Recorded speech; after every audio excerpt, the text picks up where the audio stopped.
if you attack somebody today, you usually go after their motive instead of their substance. I learned a long time ago. It's always appropriate to disagree and... But you don't cop to, President Obama doing that occasionally, too? I have never attacked someone's motive. Mm-hmm. Go back and look. I'm talking about President Obama. I mean, both sides do this to each other. It's not like the Democrats are without sin. No, I'm not saying there are. I mean, Hillary Clinton was out there calling him basket full of deplorables, which a lot of people think cost her the election. Well, look, I'm speaking for myself and what I think has to change. And what has to change is the way we conduct our political rhetoric. I'm gay.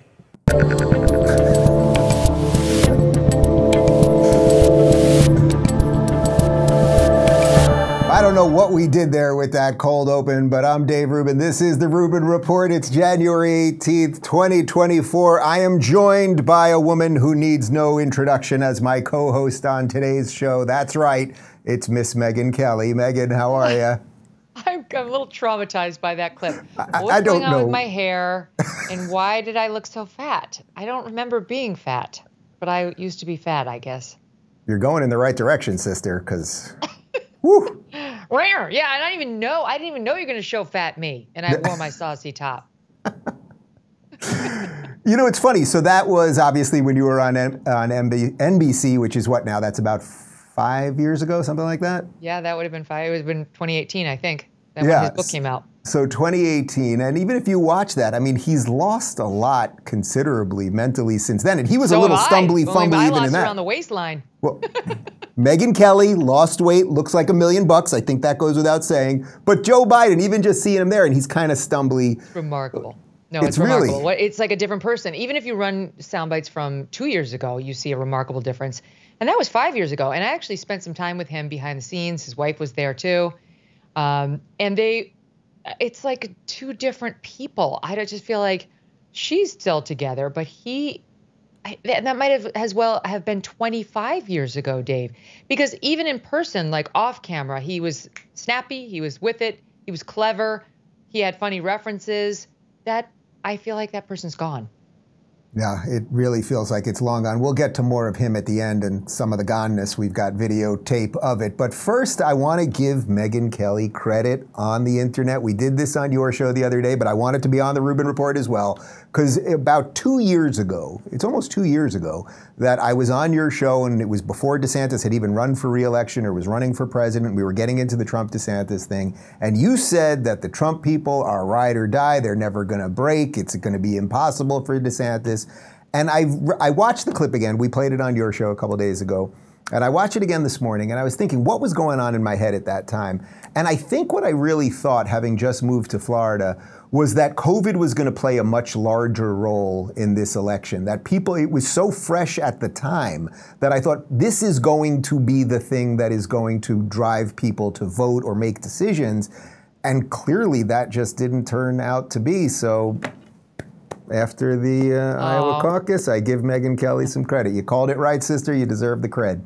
Thanks, Dave. I understand exactly what you are saying about where you were. And it has been kind of remarkable how even Republicans have moved past COVID and don't want to talk about it. Mm-hmm. It's like, why wouldn't you want to talk about it? What if we get another leader in there who does this to us again? I mean, you think about Trump. With all due respect to Trump, he's one of those leaders who did that to us. Yeah. He now says he didn't lock us down, but he did lock us down.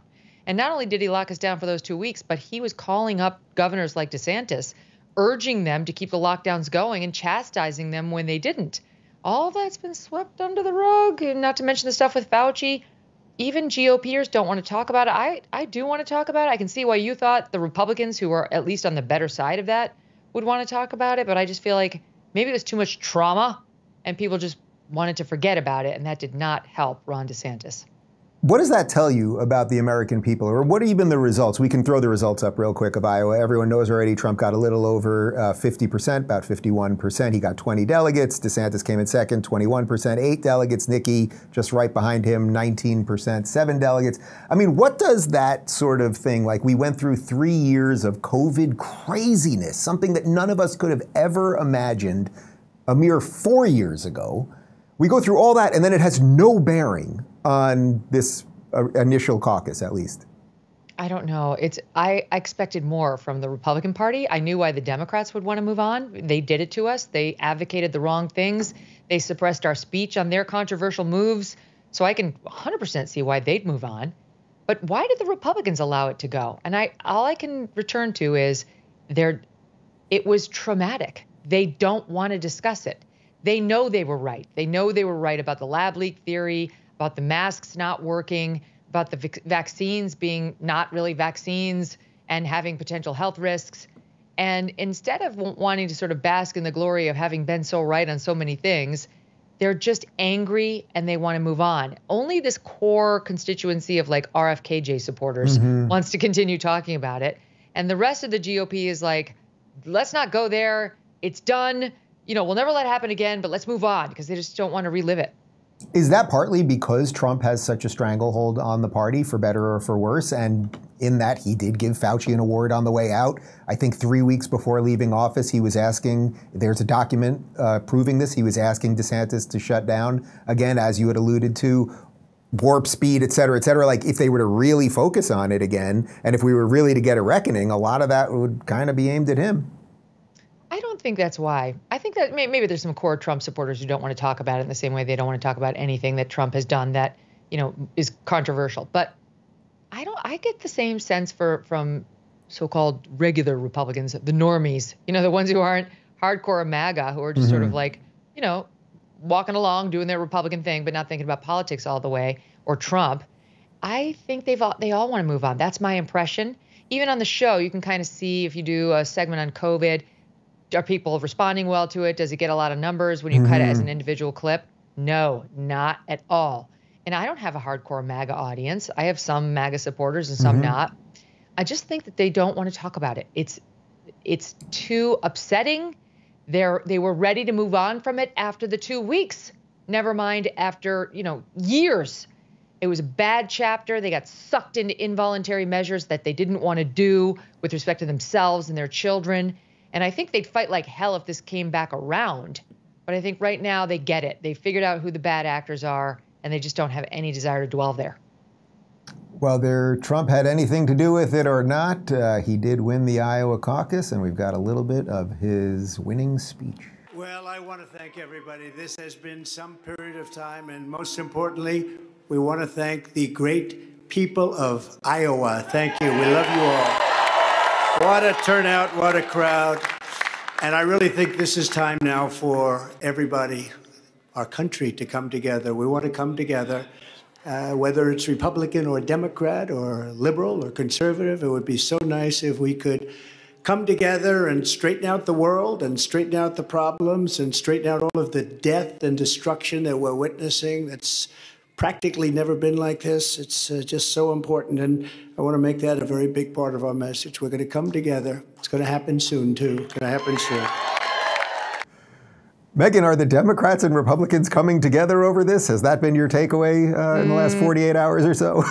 No, it's a no. But I do think he's trying. I mean, that whole speech to me, like the softness about Melania, the loss of her mom recently, I think this is the softer Trump he has this gear. He doesn't show it that often, which is like, I'm actually a nice guy. If you spent time with me, you'd like me. I'm not always this combative, pugilistic man. And I can be somebody who would bring the country together if only you would let me. If you would stop just, excoriating me and suing me and indicting me, you could see a nicer man. And when I'm in a good mood and you've done right by me in particular, I'm absolutely charming, right? That's Trump. And he does want the Republican Party to unite around him. And, it probably is time, realistically, for them to do that. I think he's going to get there. Even in 2015-16, the party hated him. He wrested that nomination out of the grips of Fox News, the Wall Street Journal, mainstream Republicans, the Chamber of Commerce, and bent the party to his will. And even in that election, where you had hardcore never-Trumpers emerging, over 90% of the Republican Party came home for him. So he's going to do it again. And what I saw with him in Iowa was he's starting the process. Like, look, it's me. I've done it again. Come on, get on board because the stakes are too high. It's time. What do you think the other two should do? I have said all along that obviously I was a DeSantis guy. I wasn't hiding that. And I'm very happy, actually. Look, if he ends up as my governor in Florida, well, he obviously will remain my governor in Florida, assuming he doesn't win this thing. And if Trump ends up my president, like in some ways that might be the best situation for the country and certainly for Florida. Where do you think this leaves him right now? And like, do you think there's any chance? Like, is this just absolutely over in your estimation at this point?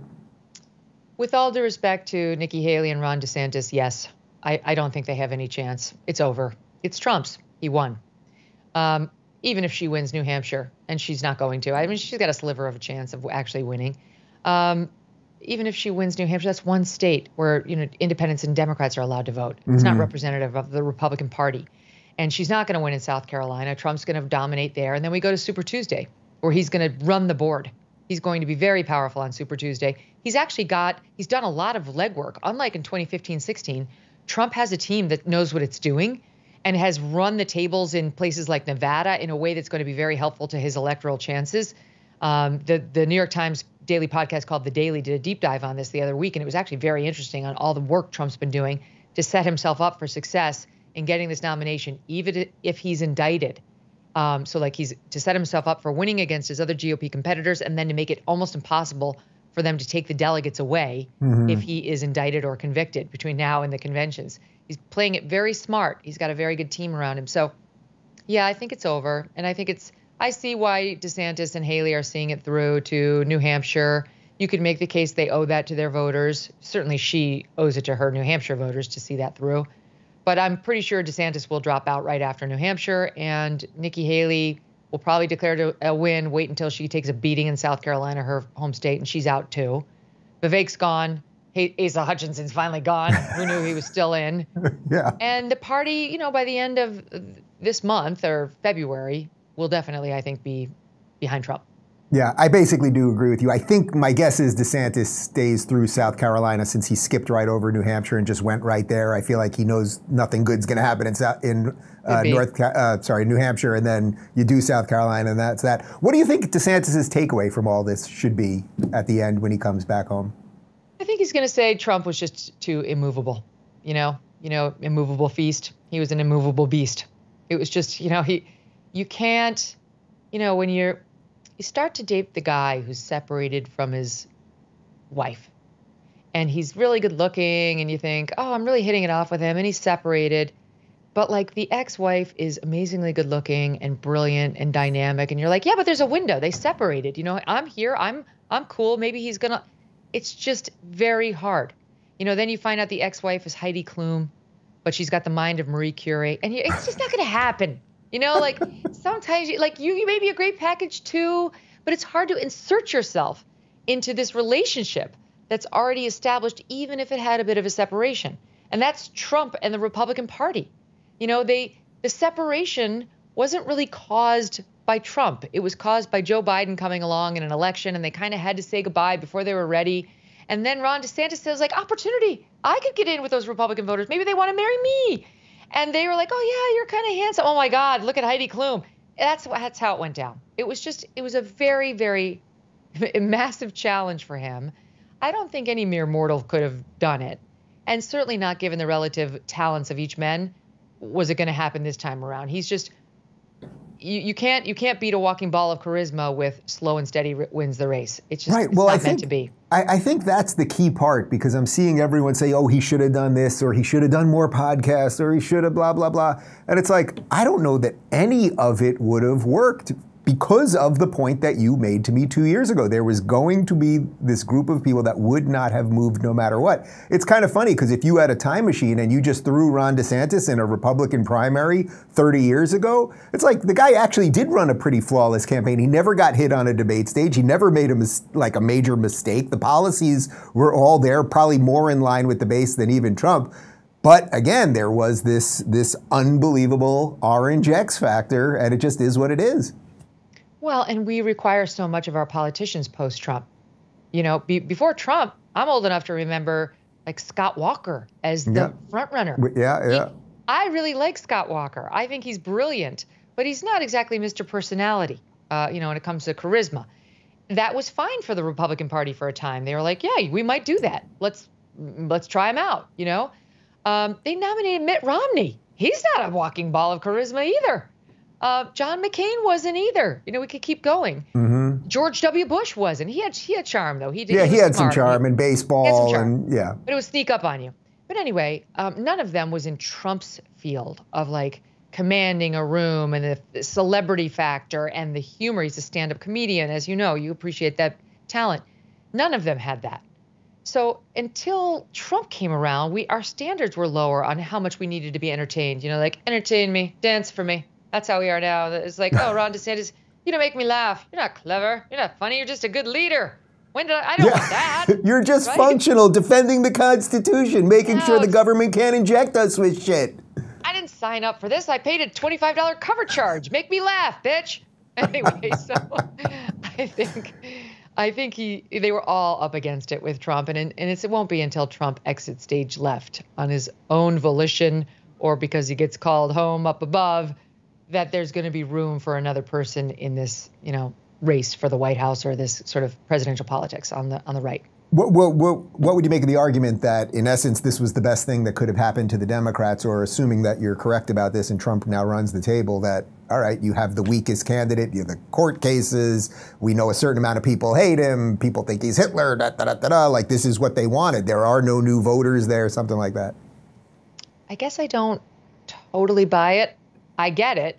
I see the smart people making the argument, people I really respect and follow, but I've got my doubts because there's no one stronger than Trump. He's just extremely strong and resilient. Like whatever you throw at the man, it doesn't hurt him. And that wouldn't necessarily be true for anybody else. It wouldn't be true for anybody else. But everyone else is like mortal. And Trump is like something else. I don't know what he is. I realize he's mortal, but I'm just saying, like, he's got this incredible ability to resist everything, the Teflon Don. And I don't think anybody else has that. You know, other controversies, other scandals stick to everyone else. They're not a walking ball of chaos and charisma. I guess he's both. And it's worked for him. So I can see the argument that Trump's the only one who can do it. That the media, do you think the media was going to let Ron DeSantis saunter into the White House? They definitely were going to be bringing up girls from the high school at which he taught saying, he Me Too'd me, or he looked at me the wrong way. I mean, bullshit made up stuff. But they played dirty. God, they fight very dirty. Look what they did to Brett Kavanaugh. You know, this is a sweet guy, Supreme Court Justice. He's a drunk. He's a serial rapist. Serial rapist, yeah. I mean, come on. So they're going to do this to anybody. And I mean, I can see the argument that Trump's the only one who's played this game, won the game. No matter what you throw at him, he stays standing, and he's just tough as a mofo. So I don't know if I would say they've nominated the one most likely to be defeated. I'm not sure if I believe that. By the way, for every reason that you just laid out there, that's why I have no problem supporting him going forward, because I do believe he's going to be the nominee. I said all along, DeSantis is my guy, but if Trump's the nominee, obviously I'm going to support him instead of Joe Biden. It's not even a question. And it was kind of funny, because not that you should pay too much attention to the comments online, but I saw these people like, Rubin's going to come crawling back to us and be broken, and blah. And I'm like, what? I don't know. It's politics. You win some, you lose some. Like, it's going to be all right. We're going to be okay. Hopefully, maybe. They're always doing that. I mean, honestly, like, you can't. Did you see? Did you see that guy, that Benny Johnson? He's an online commentator. Yeah. Oh, so when he said he did one nice thing with Vivek or something. He posted something on X saying, I'm with Vivek today. We're going to go to this city and that city and this city. And people were like, traitor, we're keeping the receipts. We see you. And I was like, oh my God, he's getting all this backlash. He did that with DeSantis too. Like I remember seeing him do that. Yeah, he went in a car ride with DeSantis. Yeah, which was actually really entertaining. DeSantis gave him all this great stuff on the trans stuff, which I was like, oh, that's great stuff. Anyway, he's like going to follow Vivek, who's still in the race and should be somewhat acceptable to core MAGA. And they were like, F you traitor. To the point at which the guy apologized and took down the tweet. I know. What's happened? I love being in my lane where I don't have to sign on to any of these people. You know, I love just being over here like, here's what's happening. Here's the palace intrigue. My God, people are killing each other.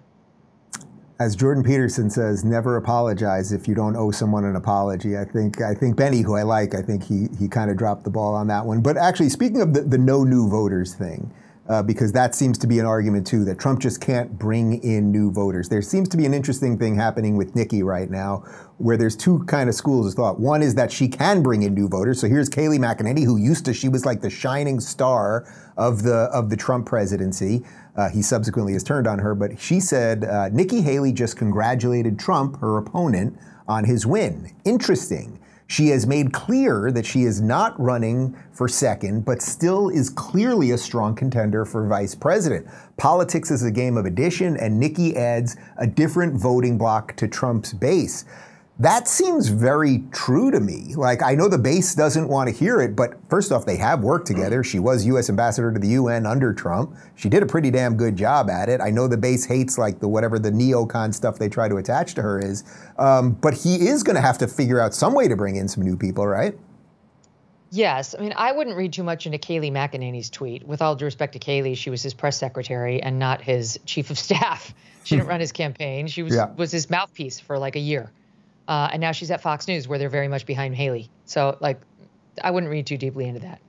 Now, is it out of the realm of possibility that he chooses Haley? Absolutely not. It's not. I realize that MAGA doesn't want it. They've convinced themselves that Nikki Haley is against all the things that they stand for, in particular the new isolationist strain within the Republican Party. She's the opposite. She's more of a neocon. That's why the folks over at Commentary and some at National Review, although they're I think, a little bit more pro-DeSantis, but in any event, that's why they like her. But Trump has to win, Dave. Trump must win. He has no choice for himself, and I think he thinks America needs him to win. But he personally really must win if he doesn't want to go to jail. Now that it's going to be Trump, and he doesn't have to rely on another Republican to pardon him or pull the DOJ off of him, he's going to have to do it. If he doesn't win now, if he's the Republican nominee, he's going to jail. And not just like going to jail and then having an appeal. He's probably going to jail and is going to stay in jail for a long time, potentially for the rest of his life. So if that's your situation, I think you might be thinking, MAGA's going to get over Nikki Haley if I tell them to get over Nikki Haley. I mean, I know for a fact that's how Trump thinks. MAGA feels the way I tell them to feel. Yep. And he's probably thinking if he wants her, they'll get past it. They're not going to sit at home and not come out for me. And they're not going to watch me lose to Joe Biden, potentially getting him and or Kamala Harris in the next 5 years as their president. So I'll take that risk because I need moderates and I need independents. I don't need somebody to help me with conservatives like I did 8 years ago. He needed Mike Pence. You know, Trump had always been a Democrat. Right. That was one of my debate questions for him. How long have you been a Republican back then? Because he didn't sound like one. He hadn't been living as one. It seemed like a recent thing he had picked up after watching Fox News for 2 years. So he needed Pence. Now he needs something different. He needs to convince moderates and Democrats he's not the devil. He's not going to do a 6-week abortion ban, the things that drive Dems to the polls. So it does make some sense. I could not agree more. When I see all these people that are suddenly like, no, he'll never do it, or I won't vote for him if he chooses Nikki, it's like, you'll do what Trump kind of tells you to do. Actually, that's a perfect segue. So Tucker, who seems to be in that camp, basically, I think he said, if I'm not mistaken, he would not vote for Donald Trump if Trump... He would campaign against him even further. Take a look at this. Next week, estimates suggest that 40%, maybe more, of all primary voters in the Republican primary will not be Republicans. So who will they be? Well, they'll be liberals, like this one. Yeah, I'm still undecided on who I'm voting for. I'm a Democrat, but I think Biden's too old to be in office, and I watched the Republican debate, and I think Haley, I definitely don't agree with a lot of her platform, but I think she has a lot of momentum behind her, and I think she's much more capable than both Trump and Biden. Wow, you mentioned that you're a Democrat and said Joe Biden's a little bit too old. If it came down to Nikki Haley versus Joe Biden, which way would you lean then?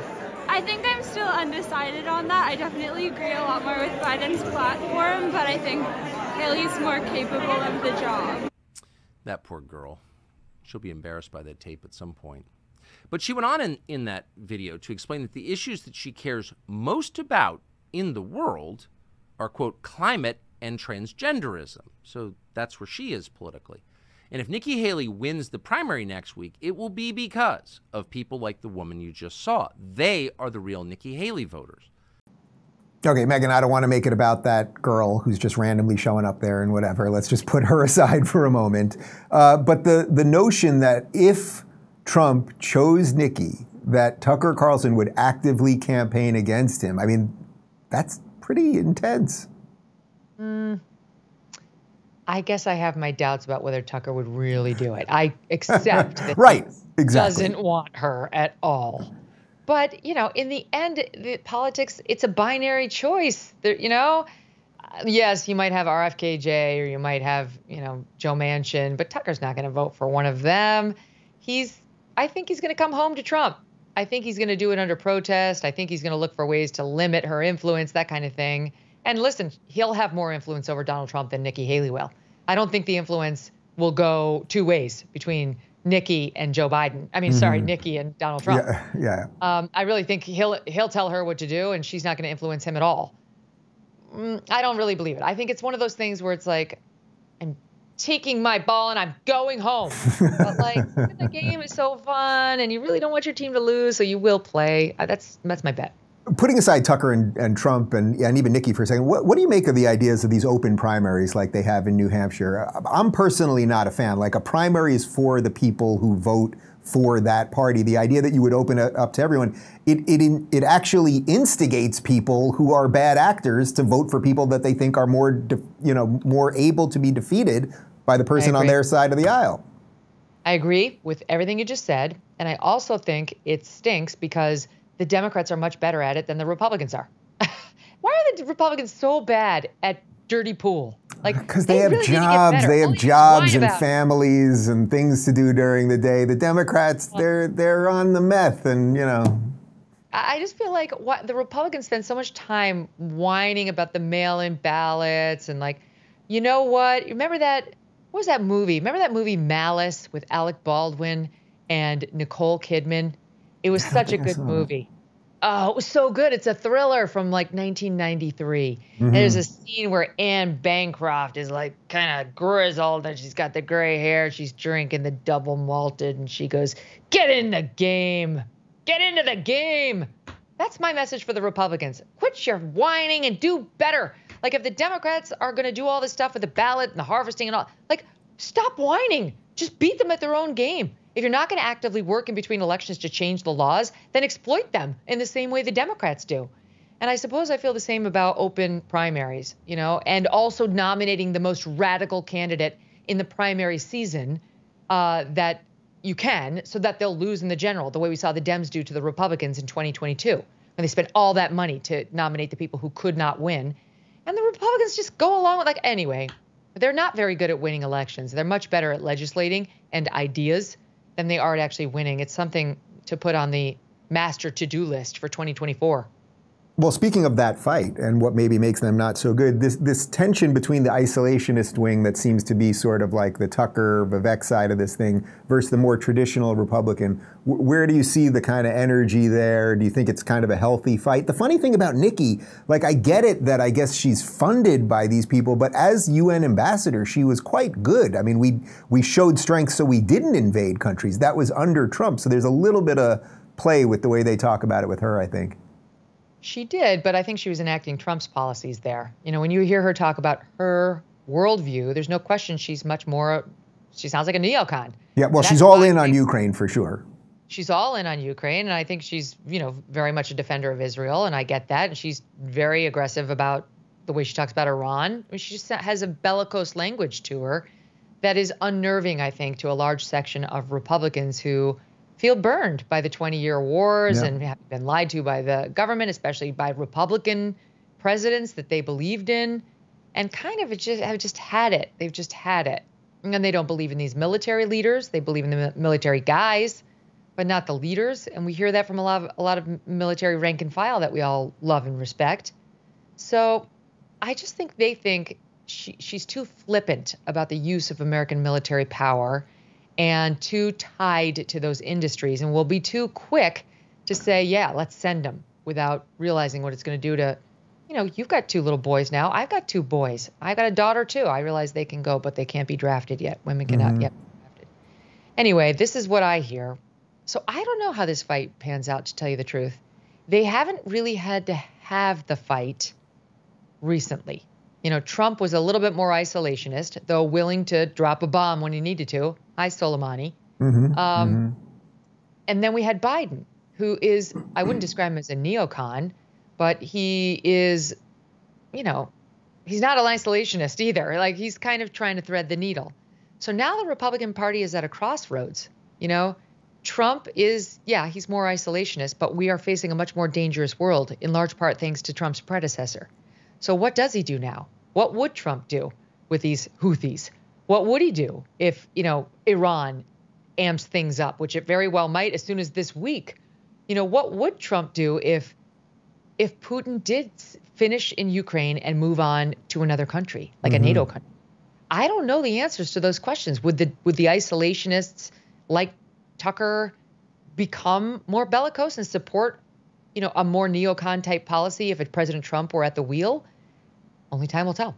Right. I suppose if Trump was for it, as we said earlier, they probably would. But I do think some of those countries and actors probably wouldn't do some of the things they've been doing because Trump was so unpredictable, right? You drop the mother of all bombs. What the hell is this guy going to do next? So you just, right? Like, that's kind of the idea.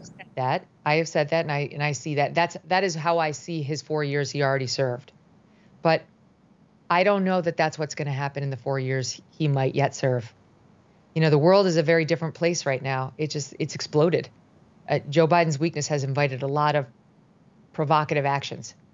And the United States is not as strong as it was. It's not perceived as the threat it once was. And they understand now the mood of the American people and of Trump's base is to not get involved. It feels very like the way I'm told it was here in America after World War I and the buildup to World War II. They were done. They didn't want it. They were like, we just fought a war. We don't want to get involved. It took a lot to drag us into World War II. So I do think we're headed for some bigger foreign policy challenges going into the next term, no matter who's president. And I think even President Trump might wind up disappointing the more isolationist wing of his party because the world's just so on fire. He's going to be forced to make some very difficult decisions. So I've been saying on my show for quite some time now, but I think it's really ramped up since October 7th, that the one group of people that it seems to me really could switch parties right now are the disaffected libs, the kind of old me, and I think you, to some extent. I was never a lib unless I was in my young 20s. Well, we'll count that. We'll count that a little bit. But for you as I would consider you sort of as moderate as possible, like logical and moderate as possible for someone that can be in politics. But that leads you to generally, I think, but correct me if I'm wrong, more so supporting people that are on the right now. What would you, as a New Yorker, who, you've lived in New York for many years, New York media girl, all of that stuff, say to your friends that are left-leaning but waking up to the craziness of the Dems, but that are still afraid to ever actually pull the lever for Republicans? That means that they're somehow evil and they hate poor people and they're kind of racist and all of that crazy nonsense. I'm sure you have some of those people in your life. Like, what's the messaging that Republicans should be doing on that? Well, what's the messaging Republicans should be doing versus what my own messaging is different. Okay. So I was liberal when I was very young, like in my 20s, like your typical. I wasn't really political, but if I had to check a box, I would say I was more liberal than conservative. And my social approach, I think, was more liberal, even into my 30s. But fiscally and militarily and in some other ways, I was more right leaning. Mm-hmm. Now I took a test a year or 2 years ago, one of those online tests about your positions, and it said I'm a conservative Republican. I'm like a very conservative Republican. I'm like, oh, I am now? I didn't realize, but okay. The world has shifted underneath my own feet. Yeah. And what used to be normal policies are now considered very conservative Republicans. So that's fine.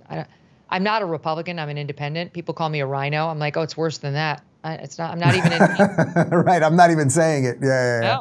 No, it's far worse than you know. But I am more conservative. So whatever that is. I don't try to convince anybody when it comes to politics. I just feel like life's too short. You do you. One of my best friends in this world in 2020 was out there literally campaigning for Joe Biden. like trying to get people to go to the polls for Joe Biden. We would sit, we'd talk about it a little. I'd never try to convince her not to do it. I didn't think it was fruitful. And when he won, we all had dinner together. And I remember saying, I'm happy you got what you worked so hard for. That's it. Was I happy Joe Biden won? No, I was not. But I'm not in the business of trying to get voters to change their hearts and minds. I just think good sense will eventually do it. So this same woman, to take her for an example, kids in New York City school, COVID hit. They shut her schools down for over a year. She has the money to send her kids to private school. She was in public school because she felt like, I grew up in this town and I owe it to my town. I owe it to sort of life. She was a lefty, like public school is the way to go. Like I shouldn't pull them out and put them in some privileged environment. Well, as a result, what did she get? She got her kids out of school for a year. Finally went to an Open the Schools rally.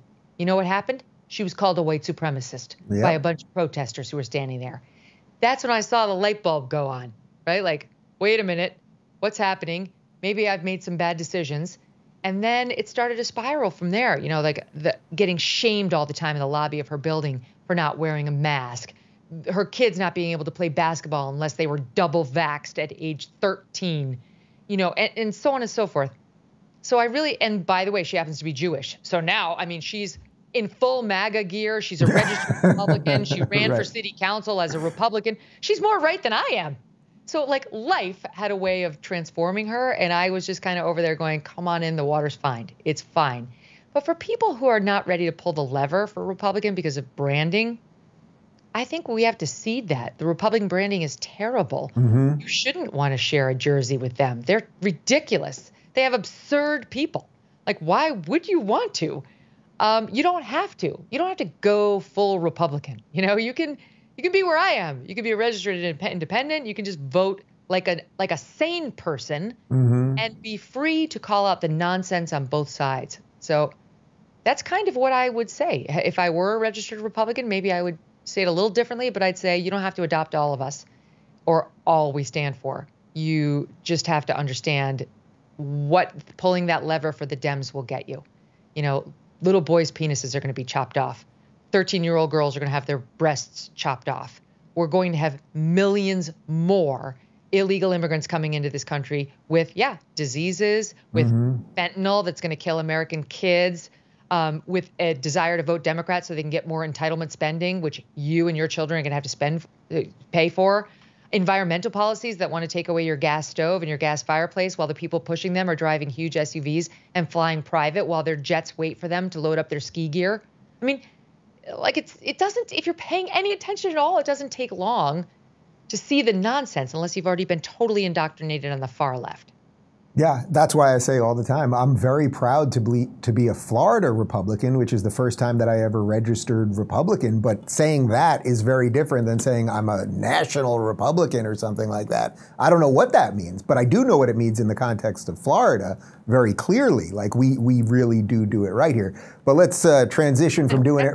Let's transition from doing it right to doing it wrong. We talked a little bit about Joe Biden up top, but they're still pushing him out there. And this is from last Friday. Look at this guy on the campaign trail and just please explain to me how anyone is watching this and thinking that he should be the president of the United States. This is Morgan Sherwin. This is Morgan Sherwin and Sam Cerruti. They're our team members here. They help us. They help us, service and sales. Good to see you. Do you confidence in Secretary Austin? I do. I'm sorry. How you doing? Was it a lapse in judgment for him not to tell you earlier? Yes. All right, Megyn, I'm not even sure what's going on with the little girl and the whispering. We've seen a lot of those videos, so we can put that one aside if you want. But the other one, the stiffness in the hands, the stiffness in the gait, that look in his eye as if he has no idea where he is, the random guy stopping him, like touching the president, don't walk over there. What? I know. How is this real life? I know. It's dark. It's really bad. It's really getting to the point where you want to ask yourself, why doesn't Jill step in? Why? We know why Hunter doesn't step in, but why doesn't family step in to say, you're done? You don't have to exit this way. You were in the Senate for 50 years. Had a good career. Democrats love you. You became vice president and president. It's time It's time to pass the baton. There are other Democrats who can do this. I mean, look at Dean Phillips. I had that guy on my show, the congressman from Minnesota. He's a centrist guy. His politics are not for me, but I like him. He could do it. He's young. He's vibrant. He used to run Talenti ice cream. You know, that was his company. Oh, is that right? Yeah. Talenti's pretty good. And he plays hockey. I saw a video of him playing hockey. He's got my vote. He's vibrant. He's smart. He's better than Pete Buttigieg. But anyway, my point is they do have other options. RFKJ, I realize they don't like him, but he's another brilliant option. Joe Manchin, he's another option who's more centrist, who could win. Even within the Democrat hard left field, like Gavin Newsom is at least vibrant. People think Joe Biden's a moderate. He's not. He's as left as Gavin Newsom, or at least he's allowing the people around him to be. Right. That's so what it is. at least we get somebody with good hair. I don't like whatever. There's opportunity to sub this guy out. So why? They think he's got some magic talent of beating Donald Trump because the last time. Good luck with that plan. Him like wandering around, as you know, it's not a one-off. We get those once a day. And there was some Democrat being asked about it on TV the other day, and his defense of it was, 81, it's not that old. My mom is 88 and she's still driving. It's like, yeah, okay. That's not the dunk you think it is. Right. That's like, she's not leader of the free world. She doesn't have the power with her mere words to start a world war. She doesn't have access to the nuclear codes. And at a time when, apropos of our earlier conversation, America feels kind of weak and weakened these days.